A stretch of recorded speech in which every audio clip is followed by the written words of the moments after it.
ಕಾರ್ಯಕ್ರಮದ ಸಾನ್ನಿಧ್ಯವನ್ನು ವಹಿಸಿರುವಂತಹ ಶ್ರೀ ಶ್ರೀ ಶ್ರೀ ಬಸವ ರಮಾನಂದ ಶ್ರೀಗಳ ಪಾದಗಳ ಪ್ರಣಮಟ್ಟು ಇದೇ ರೀತಿಯಾಗಿ ಈ ಒಂದು ನಮ್ಮ ಕಾರ್ಯಕ್ರಮಕ್ಕೆ ತುಮಕೂರಿನ ಒಪ್ಪಿಗೆ ಸೂಚಿಸಿ ಈ ಒಂದು ಕಾರ್ಯಕ್ರಮದ ಉದ್ಘಾಟನೆಯನ್ನು ನೆರವೇರಿಸತಕ್ಕಂತಹ ಗೌರವಾನ್ವಿತ ಸುಪ್ರೀಂ ಕೋರ್ಟ್ ನಿವೃತ್ತಿ ನ್ಯಾಯಮೂರ್ತಿಗಳಾದಂತಹ ಮಾನ್ಯ ಶ್ರೀ ಸಂತೋಷ್ ಹೆಗಡೆ ಸಾಹೇಬರವರೇ, ಅದೇ ರೀತಿಯಾಗಿ ನನ್ನ ಹೋರಾಟಕ್ಕೆ ಬೆಂಬಲ ನೀಡಿದ ಅವರ ರಕ್ಷಣಾ ವೇದಿಕೆಯಲ್ಲಿ ನಮ್ಮ ಬಳ್ಳಾರಿ ಜಿಲ್ಲೆಯ ಸಿರುಗುಪ್ಪ ತಾಲೂಕು ಅಧ್ಯಕ್ಷರಾಗಿದ್ದಾಗಿದ್ದನು ಇಲ್ಲಿವರೆಗೆ ಈ ಹೋರಾಟದಲ್ಲಿ ಬರಕ್ಕೆ ನನಗೆ ಧೈರ್ಯ ಹಾಗೂ ಒಂದು ಬುದ್ಧಿಶಕ್ತಿಯನ್ನು ನೀಡಿದಂತಹ ನನ್ನ ಆತ್ಮೀಯ ಅಣ್ಣನವರಾದಂತಹ ಪ್ರವೀಣ್ ಕುಮಾರ್ ಶೆಟ್ಟಿ ಅಣ್ಣನವರೇ, ಅದೇ ರೀತಿಯಾಗಿ ವೇದಿಕೆ ಮೇಲೆ ಇವತ್ತೇನು ನಾವು ನೀವೆಲ್ಲ ನೋಡ್ತಾ ಇದ್ದೀವಿ, ಬಹಳಷ್ಟು ನೊಂದು ಬೆಂದಂತ ಜೀವನದಲ್ಲಿ ಸಾಗಿದಂತಹ ಮಂಜಮ್ಮ ಜೋಗಿ ಅವರು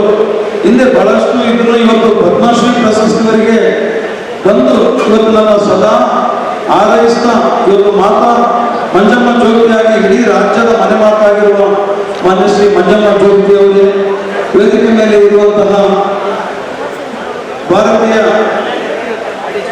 ಸರ್ವ ಭಾಷೆಗಳ ರಾಷ್ಟ್ರೀಯ ಅಧ್ಯಕ್ಷ ಆದಂತಹ ರೂಢಿ ಚಿನ್ನಿ ಸರ್ ಅವರೇ, ಅದೇ ರೀತಿಯಾಗಿ ನಿಮ್ಮನ್ನೆಲ್ಲ ರಚಿಸಿದಂತಹ ಜಾನಪದ ಗಾಯಕರಾದಂತಹ ಶ್ರೀ ಗುರುರಾಜ್ ಹೊಸಕೋಟೆ ಸರ್ ಅವರೇ, ಅದೇ ರೀತಿಯಾಗಿ ನನ್ನ ಹಿತೈಷಿಗಳು ಹಾಗೂ ನನ್ನ ಮಾರ್ಗದರ್ಶಕರಾದಂತಹ ಮಾಧ್ಯಮ ರಾಜ್ಯ ಸಲಹೆಗಾರರಾದಂತಹ ಜಗಳೂರು ಲಕ್ಷ್ಮಣರಾವ್ ಅವರೇ, ಅಕ್ಬರ್ ಬೆಳಗಾಂಕರ್ ಅವರೇ, ಅದೇ ರೀತಿಯಾಗಿ ರಾಜ್ಯ ಕಾರ್ಯದರ್ಶಿ ಆದಂತಹ ಇರ್ಫಾನ್ ಶಂಶುದ್ದೀನ್ ಅವರೇ, ಅದೇ ರೀತಿಯಾಗಿ ರಾಜ್ಯ ಉಪಾಧ್ಯಕ್ಷರಾದಂತಹ ಬಸವರಾಜ್ ಎಂ ಶಿವಸಂಗಿರವರೇ, ಅದೇ ರೀತಿಯಾಗಿ ನನ್ನ ಹಿತೈಷಿಗಳಾದಂತಹ ರಾಜ್ಯ ಉಪಾಧ್ಯಕ್ಷರಾದಂತಹ SS ಪಾಟೀಲ್ ಅವರೇ, ದಾವಣಗೆರೆಯ ನಮ್ಮ ಡಾಕ್ಟರ್ B ವಾಸುದೇವ್ ಸರ್ ಅವರೇ, ಅದೇ ರೀತಿಯಾಗಿ ರಾಜ್ಯ ಕಾರ್ಯದರ್ಶಿಗಳಾದಂತಹ ನಮ್ಮ ಶರಣ ಬಸವ ಸರ್ ಅವರೇ, ಫಿರೋಜ್ ಖಾದ್ರಿ ಅವರೇ, ಅದೇ ರೀತಿಯಾಗಿ ನಮ್ಮ ಮಹೇಂದ್ರ ಕುಮಾರ್ ಸರ್ ಅವರೇ,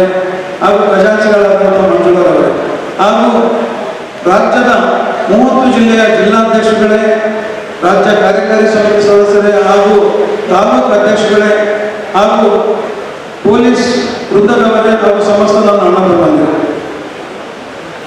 ಅವಮಾನ ಮಾಡಿದವರೇ ನಮಗೆ ಮಾರ್ಗದರ್ಶಕರು, ನೋವುಂಟು ಮಾಡಿದವರೇ ನಮಗೆ ಸ್ಫೂರ್ತಿದಾತರು, ಕಾಗಡದಂತವರೇ ನಮಗೆ ಶಕ್ತಿದಾತರು, ಪ್ರೀತಿ ಕೊಟ್ಟಂತವರೇ ದೇವರುಗಳ ಎಂಬ ಸಿದ್ಧಾಂತದಲ್ಲಿ ಪತ್ರಕರ್ತರಾದ ನಾವುಗಳು ದೀಪದ ಬುಡದಲ್ಲಿ ಕತ್ತಲು ಆವರಿಸಿದ್ದರನ್ನು ಪ್ರಪಂಚಕ್ಕೆ ಬೆಳಕು ನೀಡುತ್ತಾ ನಮ್ಮ ಬುಡದಲ್ಲಿ ನಮ್ಮ ಸಂಸಾರ ನಮ್ಮ ಕುಟುಂಬಕ್ಕೆ ಕತ್ತಲು ನೀಡುತ್ತಾ ಅದನ್ನ ಲೆಕ್ಕಿಸದೆ ಇವತ್ತೇನು ಸಾಕ್ತಾ ಇದ್ದಾರೆ ಇಡೀ ರಾಜ್ಯದ 16,000 ಪತ್ರಕರ್ತರಿಗೆ ಈ ಸಂದರ್ಭದಲ್ಲಿ ಹೃದಯಪೂರ್ವಕವಾಗಿ ನಮನಗಳನ್ನು ಸಲ್ಲಿಸ್ತಾ ಇದ್ದಾರೆ.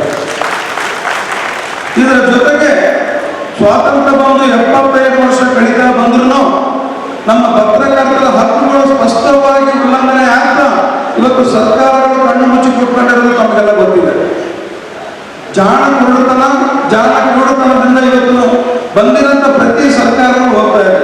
ಕಟ್ಟ ಕಡೆಗೆ ಇವತ್ತು 75 ವರ್ಷ ಕಳೆದ ನಂತರ ಇವತ್ತು ಕೇವಲ ಅಕ್ರಿಡೇಷನ್ ನೆಪದಲ್ಲಿ ಇಡೀ ರಾಜ್ಯದಲ್ಲಿ 16,000 ಪತ್ರಕರ್ತರಿದ್ರು ಕೇವಲ 1,800 ಜನ ಪತ್ರಕರ್ತರಿಗೆ ಮಾತ್ರ ಅಕ್ರಿಡೇಷನ್ ಕೊಟ್ಬಿಟ್ಟು ದುಡ್ಡಿಗೆ ತುಪ್ಪ ಸೌರ ರೀತಿಯಲ್ಲಿ ಸರ್ಕಾರ ವಾರ್ತಾ ಇಲಾಖೆ ನಡೆದುಕೊಂಡು ಹೋಗ್ತಾ ಇದೆ. ಅದು ಮುಂದೆ ಇದ್ದ ದಿನ ಕಾನೂನು ವ್ಯಾಪ್ತಿಯಲ್ಲಿ ಬಹಳಷ್ಟು ಹೋರಾಟದ ನಂತರ ನಾವು ಅದನ್ನೇನ್ ಮಾಡ್ಬೇಕಂತ ಹೊರಟ್ಬಿಟ್ಟು ಈಗಾಗಲೇ 5 ಹೋರಾಟಗಳು ಏನು ಈ ಕಳೆದ 1.5 ವರ್ಷದಲ್ಲಿ ಮಾಡಿದ್ದೀವಿ. ಅದಕ್ಕೆ ಸರ್ಕಾರಗಳು ಎಚ್ಚೆತ್ತುಕೊಂಡು ಸಿದ್ದರಾಮಯ್ಯ ಸರ್ಕಾರ ಅವರು ಗ್ರಾಮೀಣ ಪತ್ರಕರ್ತರಿಗೆ ಉಚಿತ ಬಸ್ ಪಾಸ್ ಏನಾದರೂ ದೊರೆತಿದ್ರೆ ಅದು ಗಾಂಧಿ ಪದ್ಧತಿ ಹೋರಾಟದಿಂದ ಅಂತ ಕಡಾಖಂಡಿತವಾಗಿ ಹೇಳಕ್ಕೆ ಇಷ್ಟಪಡ್ತಾರೆ. ಇವತ್ತು ಬೇರೆ ಸಂಘಟನೆಗಳು ಹೇಳಬಹುದು, ಇವತ್ತು ಒಂದೇ ಒಂದು ಬೀದಿ ಬಂದು ಹೋರಾಟ ಮಾಡಿದಂತ ರಾಜ್ಯದಲ್ಲಿ ಯಾವ ಸಂಘಟನೆಗಳಿವೆ? ಒಂದು ಸಂಘಟನೆ ಇವತ್ತು 92 ವರ್ಷ ಇತಿಹಾಸ ಅಂತಾರೆ. ಪತ್ರಕರ್ತ ಹಕ್ಕುಗಳಿಗೆ ಎಂದು ಹೋರಾಟ ಮಾಡ್ತಾ ಇಲ್ಲ. ಇರುವಂತ ಸರ್ಕಾರಕ್ಕೆ ವಾರ್ತಾ ಇಲಾಖೆ ಬಕೆಟ್ ಹಿಡಿತ ಗುಲಾಮಗಿರಿ ಮಾಡ್ತಾ ಇವತ್ತು ಪತ್ರಕರ್ತನ ಹಕ್ಕನ್ನ ಕಸಿದುಕೊಳ್ತಾ ಇವತ್ತು ಪತ್ರಕರ್ತರ ಸಮಾಜಗಳ ಮೇಲೆ ಸೌರ ಕಟ್ಟಂತ ಕೆಲಸ ರಾಜ್ಯದಲ್ಲಿ ನಡೀತಾ ಇದೆ. ಅದು ಮುಂದಿನ ದಿನ ಆರೋಗ್ಯ ನಮ್ಮ ಕಾನಿಪಾಲನೆ ನಾವು ಬಿಡಲಂತ ಈ ಒಂದು ವೇದಿಕೆ ಮುಖಾಂತರ ನಿಮಗೆ ಮಾತು ಕೊಡ್ತಾ ಇದ್ದೀವಿ. ಇದ್ರ ಜೊತೆಗೆ ಇವತ್ತು ನಮ್ಮ ರಾಜ್ಯದ ನಮ್ಮ ರಾಷ್ಟ್ರದ ದಂತಕಥೆಯಾಗಿರುವಂತಹ ನಿಮ್ಮೆಲ್ಲರ ಪ್ರೀತಿಯ ನಮ್ಮ ಸಂತೋಷ್ ಹೆಗಡೆ ಸಾಹೇಬರವರು ಜೀವನನೇ ಒಂದು ವಿಚಿತ್ರ, ರೋಚಕ ಹಾಗೂ ಮಾರ್ಗದರ್ಶನ ಹಾಗೂ ಇನ್ಸ್ಪೈರ್. ನಾನು ಅವರನ್ನ ಬಹಳಷ್ಟು ಹತ್ತಿರದಿಂದ ಬರೀ ಆರ್ಟಿಕಲ್ ನೋಡ್ತಾ ಇದ್ದೆ, ಕೆಲವೆಲ್ಲ ವೇದಿಕೆಯಲ್ಲಿ ನೋಡ್ತಾ ಇದ್ದೆ. 2 ಸಲ ಪ್ರಯತ್ನ ಮಾಡಿದೆ ನನ್ನ ರಾಜ್ಯ ಕಾರ್ಯಕ್ರಮ ಕಳಿಸ್ಬೇಕಂತ. 2 ಸಲ ನಾನು ಫೋನ್ ಮಾಡಿದಾಗೆ ಆ ಡೇಟ್ ನನಗೆ ಹೊಂದಾಣಿಕೆ ಆಗಲಿಲ್ಲ. ಆ ಒಂದು ಕಾರಣಕ್ಕೆ ಈ ಒಂದು ಹಿಂದೆ ರವೀಂದ್ರ ಕಲಾಕ್ಷೇತ್ರದಲ್ಲಿ 2 ಕಾರ್ಯಕ್ರಮಕ್ಕೆ ಅವರನ್ನ ಕಳಿಸ್ಕೊಳ್ಳೋಕ್ಕಾಗಲಿಲ್ಲ. ಈ ಹಿಂದೆ ನಮ್ಮ ಸುಪ್ರೀಂ ಕೋರ್ಟ್ನ ನಿವೃತ್ತ ನ್ಯಾಯಮೂರ್ತಿಗಳಾದಂತಹ ಅವರ ಸ್ಥಾನದಲ್ಲಿ ಬಂದ್ಬಿಟ್ಟು ವೇದಿಕೆಯಲ್ಲಿ ಮುಖ್ಯ ಅತಿಥಿಗಳಾಗಿ ಉದ್ಘಾಟಕರಾಗಿ ಹೋಗಿದ್ದು ತಮಗೆಲ್ಲ ಗೊತ್ತಿದೆ. ಇವತ್ತು ದಂತಕಥೆ ಆಗಿರುವಂತಹ ನಮ್ಮ ಸಂತೋಷ್ ಹೆಗಡೆ ಸಾಹೇಬರು ಇವತ್ತು ತಮಗೆಲ್ಲ ಗೊತ್ತಿದೆ, ರಾಜ್ಯದ ಒಬ್ಬ ಪ್ರಬಲ ಮುಖ್ಯಮಂತ್ರಿ ಹಾಗೂ ಪ್ರಬಲ ರಾಜಕಾರಣಿಗಳನ್ನ ಇವತ್ತು ಜೈಲಿಗೆ ಕಳೆದಂತ ಒಂದು ದಂತ ಹಾಗೂ ಒಂದು ಧೈರ್ಯ ಇರುವಂಥದ್ದು, ಒಬ್ಬ ಗುಂಡಿಗೆ ದಂಡನೆ ಇರುವಂಥದ್ದು ಇವತ್ತು ಸಂತೋಷ್ ಹೆಗಡೆ ಸಾಹೇಬರು. ಇವತ್ತು ಅವರು ಮನಸ್ಸು ಮಾಡಿದ್ರೆ, ಇವತ್ತು ನಿಜವಾಗ ಅವರು ಮನಸ್ಸು ಮಾಡಿದ್ರೆ ಇವತ್ತು ಎಷ್ಟು ಕೋಟಿ ಬೇಕು ಅವರಿಗೆ ಅವ್ರ ಕಾಲ್ಪಂಡ ಬೀಳ್ತಾ ಇತ್ತು. ಯಾವತ್ತೂ ಅವರು ಆ ಕೆಲಸ ಮಾಡಲಿಲ್ಲ. ಇವತ್ತು ಜೀವನಕ್ಕೆ ಅವ್ರಿಗೆ ಒಂದು ಏನಿದೆ, ಒಂದೇ ಒಂದು ಫ್ಲಾಟ್ ವಾಸ ಮಾಡಕ್ಕೆ, ಅದು ಅಪಾರ್ಟ್ಮೆಂಟ್. ಅದು ಬಿಟ್ಟರೆ ಅವರ ಆಸ್ತಿ ಏನೂ ಇಲ್ಲ. ಇದು ನಂಬಕ್ಕೆ ಸಾಧ್ಯ ಇಲ್ಲ. ಯಾಕಂದ್ರೆ ಒಬ್ಬ ಸುಪ್ರೀಂ ಕೋರ್ಟ್ ನಿವೃತ್ತ ನ್ಯಾಯಮೂರ್ತಿ ಜೊತೆಗೆ ಲೋಕಾಯುಕ್ತ ಮುಖ್ಯಸ್ಥರಾಗಿದ್ರು. ದುಡ್ಡಿನ ಸುರಿಮಳೆ ಆಗ್ತಾ ಇದೆ, ಎಂದೂ ದುಡ್ಡಿಂದ ಹೋಗೋರಲ್ಲ. ಇವತ್ತು ನೋಡಿ, ಇವತ್ತು ನಿವೃತ್ತ ಆದ ನಂತರ ಇಡೀ ಕರ್ನಾಟಕದ ಯಾವುದೇ ಮೂಲೆ ಒಂದು ಮಾತು ಕೊಟ್ಟಾರ ಅಂತಂದ್ರೆ ಆ ಕಾರ್ಯಕ್ರಮಕ್ಕೆ ತಪ್ಪದೇ ಹೋಗ್ತಾರೆ. ಅದು ದೂರದ ಬೆಂಗಳೂರು ಇರ್ಬೋದು, ಬೀದರ್ ಇರ್ಬೋದು, ಬೆಳಗಾವಿ ಇರ್ಬೋದು, ಮೈಸೂರು, ತಮ್ಮ ಸ್ವಂತ ಖರ್ಚಿನಲ್ಲಿ ₹1 ಬೆಳೆದರೆ ಸಂಘಟನೆಗಾರರ ಹತ್ರ ಇವತ್ತು ಹೋಗಿ ಬರುವಂಥದ್ದು ನಿಜವಾಗೂ ಹೃದಯ ವೈಶಾಲ್ಯಕ್ಕೆ ಒಂದು ಕನ್ನಡಿ ಹಿಡಿದಂಥದ್ದು ಈ ಸಂದರ್ಭದಲ್ಲಿ ಹೇಳಬೇಕಾಗ್ತದೆ. ಇಂಥ ನಮ್ಮ ಲೋಕಾಯುಕ್ತ ನಮ್ಮ ಸಂತೋಷ್ ಹೆಗಡೆ ಸಾಹೇಬರಿಗೆ ನಾನು 2 ತಿಂಗಳ ಹಿಂದೆ ಅವ್ರನ್ನ ಒಂದು ಈ ಕಾರ್ಯಕ್ರಮಕ್ಕೆ ಅವರ ಒಪ್ಪಿಗೆ ಪಡೆದು ಬರ್ತಾರಂತ ಸಂತೋಷದ ಡೇಟ್ ಬರೆಸಿದ್ರು. ಅದರ ನಂತರ ಮಾರ್ಚ್ 8ನೇ ತಾರೀಕಿಗೆ ನಮ್ಮ ಸಾಹೇಬರು ಮೆಸೇಜ್ ಕಳಿಸಿದ್ರು. ಕೆಲವು ನಮ್ಮ ಪತ್ರಕರ್ತರ ನನ್ನ ಒಂದು ಪರ್ಯಾಯ ಸಂಘಟನೆಗಳು ಏನಿದ್ದಾರೆ ಅವ್ರ ಹತ್ರ ಹೋಗಿ ಬಹಳಷ್ಟು ವಿಚಾರಗಳನ್ನ ಅವರಿಗೆ ತಲೆಯಲ್ಲಿ ಹೇಳ್ಬಿಟ್ಟು, ಬಂಗ್ಲೆ ಮಲ್ಲಿಕಾರ್ಜುನ ಮೇಲೆ ಮಲ್ಟಿಪಲ್ ಆಫ್ ಕ್ರಿಮಿನಲ್ ಕೇಸಸ್ ಇದಾವೆ, ಒಬ್ಬ ಸುಪ್ರೀಂ ಕೋರ್ಟ್ ನ್ಯಾಯಾಧೀಶರಾಗಿ ನೀವು ಯಾಕೆ ಕೊಡ್ತೀರಾ ಅಂತ ಹೇಳಿದ ಮೇಲೆ ಸಾಹೇಬರ ಪಾಪ ಹಿಂದೆ ಮುಂದೆ ಇರ್ಬೋದೇನೋ ಅಂತ ಅಂದ್ಬಿಟ್ಟು ನನಗೆ ಮೆಸೇಜ್ ಮಾಡಿದ್ರು. ಆ ಮೆಸೇಜ್ ಹೇಳಿದ್ರು, ಬಂಗ್ಲೆಯಲ್ಲಿ ದಯಮಾಡಿ ನಮಗೆ ಕಾರ್ಯಕ್ರಮ ಬರೋಕ್ಕಾಗಲ್ಲ, ನಿಮ್ಮ ಮೇಲೆ ಅನೇಕ ಕ್ರಿಮಿನಲ್ ಕೇಸ್ಗಳಿದ್ದಾವೆ. ನಿಜ, ನನ್ನ ಮೇಲೆ ಕ್ರಿಮಿನಲ್ ಕೇಸ್ ಇದ್ದಿದ್ದು ನಿಜ. ಒಬ್ಬ ಹೋರಾಟಗಾರ ಮೇಲೆ ಕ್ರಿಮಿನಲ್ ಕೇಸ್ ಇರುತ್ತವೆ. ನನ್ನ ಮೇಲೆ 12 ಕೇಸ್ ಆಗಿದ್ದಾವೆ. ಅವೆಲ್ಲ ಕೇಸು ಸುಳ್ಳು ಕೇಸಿಂದ ಹಾಕಿಬಿಟ್ಟು ಸಾಕ್ಷ್ಯಾಧಾರ ಕೊರತೆಯಿಂದ ಹೊರದೋಗಿದ್ದಾವೆ. ಅದ್ರ ಜೊತೆಗೆ ಕೆಲವು ಬಿ ರಿಪೋರ್ಟ್ ಹಾಕಿಬಿಟ್ಟು ಪೊಲೀಸರು ಇದರಲ್ಲಿ ಸತ್ಯಾಂಶ ಇಲ್ಲ, ಸಾಕ್ಷಿ ಇಲ್ಲ ಅಂತ ಕ್ಲೋಸ್ ಮಾಡಿದ್ದಾರೆ. 5 ಸಾರಿ ನಮ್ಮ ಮೇಲೆ ಮಾಡಬೇಕಾಗಿದೆ. ಇದನ್ನೆಲ್ಲ ಸಾಹೇಬರಿಗೆ ಬಂದಂತ ಸಂದರ್ಭದಲ್ಲಿ ಆ ಮೆಸೇಜ್ ಬಂದಾಗೆ ನನ್ನ ಹೆಂಡತಿ ಸಾವು ಬದುಕಿನ ಮಧ್ಯೆ ಸ್ಪರ್ಶ ಹಾಸ್ಪಿಟಲ್ ಒಂದು ಮೆಡಿಸಿನ್ ರಿಯಾಕ್ಟ್ ಆಗಿ ಇನ್ನೇನು ಉಳಿತದಾಗಿಲ್ಲ ಅನ್ನೋ ಪರಿಸ್ಥಿತಿಯಲ್ಲಿ ಇತ್ತು. ಅಂತ ಸಂದರ್ಭದಾಗಿ ನಮ್ಮ ಮಿಸಸ್ ಒಂದು ವಾರ ಹಾಸ್ಪಿಟಲ್ ಹತ್ರ ಸಾಹೇಬರು ನನಗೆ ಬಿದ್ದು ದಾಖಲೆ ಸಮೇತ ಹೊರಟಂತ ಸಂದರ್ಭದಲ್ಲಿ ಅವ್ರ ಮುಂದೆ ನನ್ನ ದಾಖಲೆಗಳೆಲ್ಲ ಕೊಟ್ಟೆ. ಸರ್, ನನ್ನ ಜಡ್ಜ್ಮೆಂಟ್ ಕಾಪಿ ನನ್ನ ಮೇಲೆ ಆಗಿರೋ ಕೇಸ್. ಇವತ್ತು ರಾಜ್ಯದಲ್ಲಿ ಏನಾದರೂ ಒಂದೇ ಒಂದು ಕೇಸ್ ನನ್ನ ಮೇಲೆ ಇತ್ತಂತಂದ್ರೆ, ಇಲ್ಲ ಕೋರ್ಟಲ್ಲಿ ನಡೀತಾ ಇದ್ರೆ, ಯಾವುದೇ ಸ್ಟೇಷನ್ ಇಲ್ಲಿತ್ತಂದ್ರೆ ನಿಮಗೆ ಮತ ತೋರಿಸಲ್ಲ. ಆಮೇಲೆ ಈ ಪತ್ರಕರ್ತರ ಸಂಘಕ್ಕೆ ಇವತ್ತೇ ರಾಜೀನಾಮೆ ಕೊಡ್ತೀನಿ.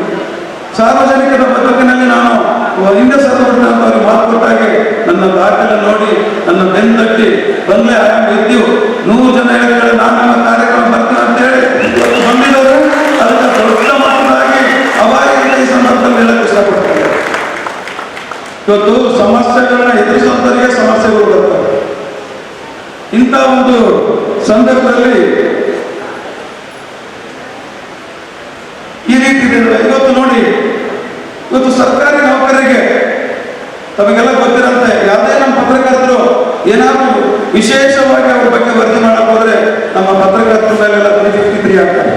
ಸರ್ಕಾರಿ ಕರ್ತವ್ಯಕ್ಕೆ ಅಡ್ಡಿ. ಇದು ಬಹಳಷ್ಟು ನೋವಾಗುತ್ತೆ. ಅದೆಷ್ಟಾಗುತ್ತೋ ಬಿಡುತ್ತೋ ಗೊತ್ತಿಲ್ಲ. ಇದೊಂದು ಸರ್ಕಾರಿ ನೌಕರರಿಗೆ ವರದಾನವಾಗಿ ಇದೆ. ಅದೇ ರೀತಿಯಾಗಿ ಇವತ್ತು ಡಾಕ್ಟರ್ಗಳಿಗೆ ಸೆಕ್ಷನ್ 141, 143, 144, 146 ಇನ್ನು 5 ಸೆಕ್ಷನ್ ಅವರಿಗೆ ರಕ್ಷಣೆಯಾಗಿ ಆ ಸೆಕ್ಷನ್ಗಳು ಇವತ್ತು ಸರ್ಕಾರ ಇಂಪ್ಲಿಮೆಂಟ್ ಮಾಡಿದೆ. ಇವತ್ತು ವಕೀಲರುಗಳು ಹೋರಾಟ ಮಾಡಿದೆ ಅಂದ್ಬಿಟ್ಟು ಅವರಿಗೆ ವಕೀಲರ ರಕ್ಷಣೆ ಕಾಯ್ದೆ ನಾನು ಜೂನ್ 1ರಿಂದ ಇಂಪ್ಲಿಮೆಂಟ್ ಆಗ್ತಾ ಇದೆ, ಸರ್ಕಾರ ಮಾಡ್ತಾ ಇದೆ. ಇವತ್ತು ಸಿದ್ದರಾಮಯ್ಯನ ಸರ್ಕಾರ ಸಾಮಾಜಿಕ ಅಧಿಕಾರ ಅಂತಾರೆ. ಇವತ್ತು ಪತ್ರಕರ್ತರು ಸಮಸ್ಯೆ ಏನಂತ ಗೊತ್ತಿದೆ. ಇವತ್ತು ಸಮಾಜದಲ್ಲಿ ಮೊಟ್ಟ ಮೊದಲನೇದಾಗಿ ಹಲ್ಲೆಗೆ ಒಳಗಾಗೋದು, ನಿಂದನೆಗೆ ಒಳಗಾಗೋದು, ಸಮಸ್ಯೆಗಳನ್ನು ಎದುರಿಸೋದು ಇವತ್ತು ಒಬ್ಬ ಪತ್ರಕರ್ತ. ಇಂಥ ಪತ್ರಕರ್ತನಿಗೆ ಪತ್ರಕರ್ತರ ರಕ್ಷಣೆ ಕಾಯ್ದಿಲ್ಲ. ಇದು ಯಾವ ನ್ಯಾಯ ಅಂತ ನಾನು ಹೇಳೋದು.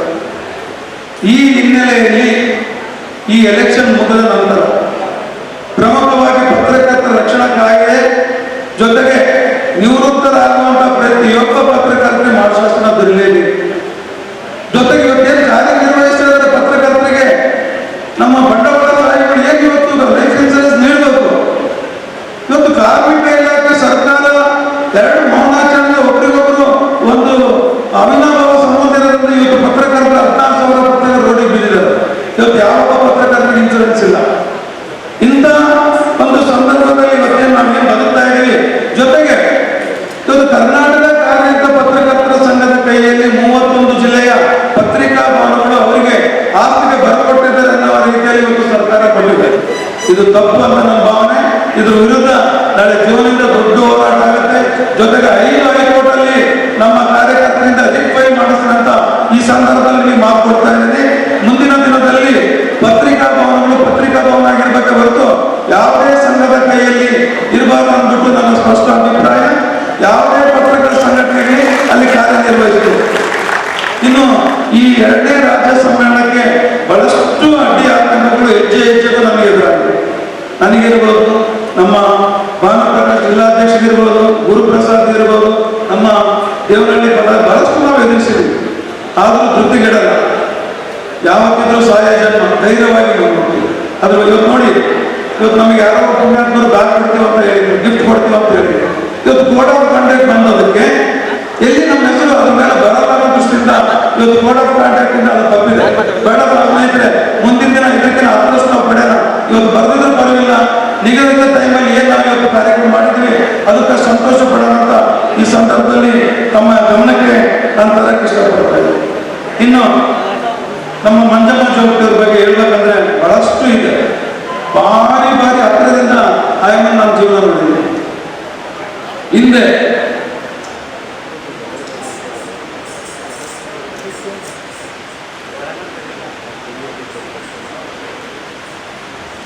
ಒಂದು 20 ವರ್ಷದ ಹಿಂದೆ ನಾನು ಒಬ್ಬ ಬಾಲಕೃಷ್ಣ ಕಾಗತ್ಕರ್ ಕ್ರೈಮ್ ಸ್ಟೋರಿಗೆ ನಾನು ಬಳ್ಳಾರಿ ಜಿಲ್ಲೆ ವರದಿಗಾರನಾಗಿ. ಆ ಸಂದರ್ಭದಲ್ಲಿ ನಮ್ಮ ಸಂಡೂರು ಮುಖೇಂದ್ರ ಹಡಗಲಿ ಹೋಗೋ ಸಂದರ್ಭದಲ್ಲಿ ಆಯಮ್ಮ ಬಸ್ ಸ್ಟ್ಯಾಂಡ್ ಅಲ್ಲಿ ಒಂದು ನೃತ್ಯ ಮಾಡ್ತಿದ್ರು, ರಾಮಡೋಲ್ ಹಾಕಿದ್ರು. ಎಂತ ನೃತ್ಯ ಅಂದ್ರೆ ಅದು ಹೇಳಕ್ಕೆ ನಾವು ಪದಗಳೇ ಸಾಲ. ಮೈ ನವರಿಸುವಂತ ನೃತ್ಯ. ಒಂದು ಬಿಂದಿಗೆ ಒಬ್ಬ ಸೌದತ್ತಿ ಎಲ್ಲ ಮೂರು ಬಿಂದಿಗೆ ಮೇಲೆ ಇಟ್ಕೊಂಡ್ಬಿಟ್ಟು ಇಡೀ ಮೈಮನ ಮರೆತು ಮಲಿಕೊಂಡು ಡ್ಯಾನ್ಸ್ ಆಡುವಂಥದ್ದು ನನಗೆ ಮೈ ರೋಮಾಂಚನ ಆಯಿತು. ಅಂತ ಅದ್ಭುತ ಪ್ರತಿಭೆ ಮಂಜಮ್ಮ ಜೋಗತಿಯವರು. ಇವತ್ತೊಂದು ಸ್ವಲ್ಪ ದಪ್ಪ ಆಗಿದ್ದಾರೆ. ಇವತ್ತು ಆ ಥರ ನೃತ್ಯ ಮಾಡ್ತಾರೆ ಇಲ್ಲ ಗೊತ್ತಿಲ್ಲ ನನಗೆ. ಹಿಂದೆ ನಾನು ನೋಡಿರೋಂಥ ಮಂಜಮ್ಮ ಜೋಗತಿಯವ್ರ ಬಗ್ಗೆ ನಿಮಗೆ ಅವತ್ತೇ ನಾನು ಡಿಸೈಡ್ ಮಾಡಿದೆ. ಅವತ್ತಿನ ದಿನ ಎಂಥ ಪರಿಸರ, ಒಂದು ಸಣ್ಣ ಚಿಕ್ಕ ಒಂದು ಬಾಡಿಗೆ ಮನೆಯಲ್ಲಿ ಒಂದು 10 ಇರ್ಬೋದು ಅಂತ ಮನೆಯಲ್ಲಿ ವಾಸ ಮಾಡಿದೆ. ಅಂತ ಅವ್ರ ಊರಿಗೆ ಹೋಗಿ ಅವ್ರ ಹತ್ರ ಪರ್ಮಿಷನ್ ತಗೊಂಡು ಒಂದು ಕ್ರೈಮ್ ಸ್ಟೋರಿಗೆ ಸ್ಟೋರಿ ಮಾಡಿದೆ. ಆ ಸ್ಟೋರಿ ಮಾಡಿದ್ದು 2 ದಿನ ಸ್ಟೋರಿ ಉದಯ ಟಿವಿಯಲ್ಲಿ ಬಂತು. ರಾತ್ರಿ ಕಳೆದು ಬೆಳಗಾಗದೊಳಗಡೆ ಮಂಜಮ್ಮ ಜೋಗತಿಯವರು ಮನೆ ಮಾತಾಡ್ತಾರೆ. ಇದರ ನಂತರ ಜಿ ಕನ್ನಡಿ ಬದುಕು ಚಟರ್ಕೊಂಡಂತೆ ಆಯಮ್ಮನ ಕರೆಕೊಂಡಾಗ ಒಂದು ವಿಶೇಷ ಸ್ಟೋರಿ ಮಾಡಿಸಿದಾಗೆ ಇವತ್ತು ಆಯಮ್ಮನ ಗುರುತಿಸ್ಬಿಟ್ಟು ಆ ತಾಯಿಗೆ ಇಡೀ ರಾಜ್ಯನೇ ತಿಲಕವಾಗಿ ಆಶೀರ್ವಾದ ಪಡಿತಾರೆ. ಇವತ್ತು ನಮ್ಮ ರಾಷ್ಟ್ರಪತಿಗಳನ್ನು ಆಯಮ್ಮನ ನಮಸ್ಕರಿಸಿಬಿಟ್ಟು ಆಯಮ್ಮನ ಆಶೀರ್ವಾದ ಪಡಿತಾರೆ. ಅಂತ ಒಂದು ಮೇರು ಸ್ಥಾನದಲ್ಲಿ ಇವತ್ತು ಮಂಜಮ್ಮ ಜೋಗತಿದ್ದಾರೆ. ಬಟ್ ಅಷ್ಟೇ ಅವರ ಜೀವನ ಎಷ್ಟು ಕಷ್ಟಕರವಾಗಿದೆ ಅಂದ್ರೆ ಅವ್ರ ತಂಡ ಏನಿದೆ ಅವರೆಲ್ಲರೂ ನನಗೆ ಪರಿಚಯ, ಅಷ್ಟು ಆತ್ಮೀಯತೆ. ಇವತ್ತಿಗೂ ಅವ್ರ ತಂಡದವರು ಪಾಪ ಹೊಟ್ಟೆ ಹೊರೆಯಕ್ಕೋಸ್ಕರ ರೋಡಲ್ಲಿ ಭಿಕ್ಷಾಟನೆ ಮಾಡ್ತಾ ಆ ದಾರಿಯಲ್ಲಿ ಬೈಕ್ಗಳು ನಿಲ್ಸಿ ಇವತ್ತು ಮಾಡ್ತಾರೆ. ನನಗೆ ಅದು ಹೇಳಕ್ಕೆ ಇರ್ತಿಲ್ಲ, ಅಂತ ಮಟ್ಟ ನೋವಾಗ್ತದೆ. ಇವತ್ತು ಸರ್ಕಾರ ಖುಷಿ ಇದರಿಂದ ಹೇಳ್ಬಿಟ್ಟು ಅವರಿಗೆ ಒಂದು 5 ಎಕರೆ ಜಾಗ ಕೊಡ್ತೀನಿ, ಅವ್ರು ಏನೇನೋ ಹೇಳಿದ್ರು, ಯಾವುದು ಪಾಪ ಈಡೇರಿಲ್ಲ. ಅಂತ ಲೋನಿಗೆ ಬರುತ್ತಾರೆ. ನಮ್ಮ ಕೈಲಾದಷ್ಟು ಆಯಮಿಗೆ ನಾವು ಪತ್ರಕರ್ತರಾದ ಆಯಮಿನಿಂದ ನಿಂದಲ್ಲ, ಆಯಮಿಗೆ ಸರ್ಕಾರದಿಂದ ಏನ್ ಬೇಕು ನಾವೆಲ್ಲ ಘಂಟಾಘೋಷವಾಗಿ ಆಯಮಿನಿಂದ ನಿಲ್ತೀವಿ ಅಂತ ಅಂದ್ಬಿಟ್ಟು ಈ ಸಂದರ್ಭದಲ್ಲಿ ನಮ್ಮ ಮಂಜಮ್ಮ ಜೋತರಿಗೆ ಮಾತುಕೊಳ್ತಾರೆ. ನಿಂತರೆ ನಿಲ್ದಾಣ, ಮುನ್ನುಗ್ಗಿ ನಡೆದರೆ ಪ್ರಯಾಣ. ಇಂಥ ಒಂದು ಪರಿಸ್ಥಿತಿ ನಾವು ಪತ್ರಕರ್ತರು ಫೇಸ್ ಮಾಡ್ತಾ ಇದ್ದೀವಿ. ಈ ಒಂದು ಇದರಲ್ಲಿ ನಿಮ್ಮೆಲ್ಲರ ಅಚ್ಚುಮೆಚ್ಚಿನ, ಇಡೀ ರಾಜ್ಯ ರಾಷ್ಟ್ರದ ನೆಚ್ಚಿನ ಒಬ್ಬ ಲೀಡರ್ ಆದಂತಹ ಹಾಗೂ ಪ್ರತಿಯೊಬ್ಬರ ಮನಸ್ಸಿನಲ್ಲಿ ಆನಂದಿಸುವಂತಹ ಇವತ್ತು ಸಂತೋಷ ಸರ್ ನಮ್ಮ ಹೊಂದಿದ್ದಾರೆ. ಇವತ್ತು ಪ್ರೈವೇಟ್ ಆಗಿ ವಕಾಲತ್ತು ಮಾಡ್ತಾ ನಮ್ಮ ಜೀವನವೂ ನಡೆಸ್ತಾ ಇದ್ದಾರೆ. ನಾನು ಈ ವೇದಿಕೆ ಮುಖಾಂತರ ಅವರಿಗೆ ಒಂದು ಮನವಿ ಮಾಡ್ತಾ ಇದ್ದೇನೆ. ಪತ್ರಕರ್ತರ ಪರ 16,000 ಪತ್ರಕರ್ತರ ಪರ ಅವರಿಗೆ ಮನವಿ ಮಾಡ್ತಾರೆ. ಇವತ್ತು ಪತ್ರಕರ್ತರ ರಕ್ಷಣೆ ಕಾಯ್ದೆ ಇರ್ಬೋದು, ಇವತ್ತು ಜೀವ ವಿಮೆ ಇರ್ಬೋದು. ಇವತ್ತು ನೋಡಿ, ಇವತ್ತು ನಿವೃತ್ತರಾದಂತಹ ಪ್ರತಿಯೊಬ್ಬ ಪತ್ರಕರ್ತರಿಗೆ ನಾವು ಮಾರ್ಗದರ್ಶನ ಕೊಡಬಹುದು. ಅಲ್ಲಿನೂ ತಾರತಮ್ಯ, ಸಂಕಷ್ಟದಲ್ಲಿರುವಂತಹ ಪತ್ರಕರ್ತ ಅಂತ ಹೇಳ್ಬಿಟ್ಟು ನಿಜವಾಗಿ ಕಾರ್ಯನಿರ್ವಹಿಸಲು ಯಾರಿಗೆ ಸಿಗ್ತಾರೆ. ಈ ನಿಟ್ಟಿನಲ್ಲಿ ಕಾನೂನು ಹೋರಾಟ ಆಗಬೇಕು. ಸಾಹೇಬರು ಏನಾದರೂ ಮನಸ್ಸು ಮಾಡಿ ಕಾನೂನುಬದ್ಧವಾಗಿರೋಂಥ ನಮಗೆ ಅವ್ರು ಏನಾದರೂ ಮಾರ್ಗದರ್ಶನ ಅವ್ರು ಬರ್ತಾರೆ ಅಂದ್ರೆ ತುಂಬ ಹೃದಯದಿಂದ ಸಂತೋಷ ಪಡ್ತೀನಿ ಅಂತ ಅವರಲ್ಲಿ ಮನವಿ ಮಾಡ್ತಾ ಇದ್ದಾರೆ. ಇದ್ರ ಜೊತೆಗೆ ಇವತ್ತು ಕಳೆದ 1 ವರ್ಷ 9 ತಿಂಗಳಲ್ಲಿ ಏನು ಇವತ್ತು ಸಂಘ ಕಟ್ಟಿ ಇವತ್ತು ರಾಜ್ಯಾದ್ಯಂತ 2,850 ಜನ ಏನು ಸದಸ್ಯರಿದ್ದಾರೆ. ಇನ್ನು ಕೇವಲ 1 ರಿಂದ 2 ವರ್ಷದಲ್ಲಿದೆ. ಇವತ್ತು ಕರ್ನಾಟಕ ಕಾರ್ಯನಿರತ ಪತ್ರಕರ್ತರ ಸಂಘಟನೆಯ ಸಂಖ್ಯೆಯನ್ನು ಮೀರಿಸುತ್ತೆ ಅಂತ ಈ ಸಂದರ್ಭದಲ್ಲಿ ಹೇಳಕ್ಕೆ ಇಷ್ಟಪಡ್ತೀನಿ. ಜೊತೆಗೆ ಇವತ್ತು ಅವರಿಗೆ ನಾನು ವಿನಯವಾಗಿ ಮನವಿ ಮಾಡ್ತಾ ಇದ್ದೇನೆ.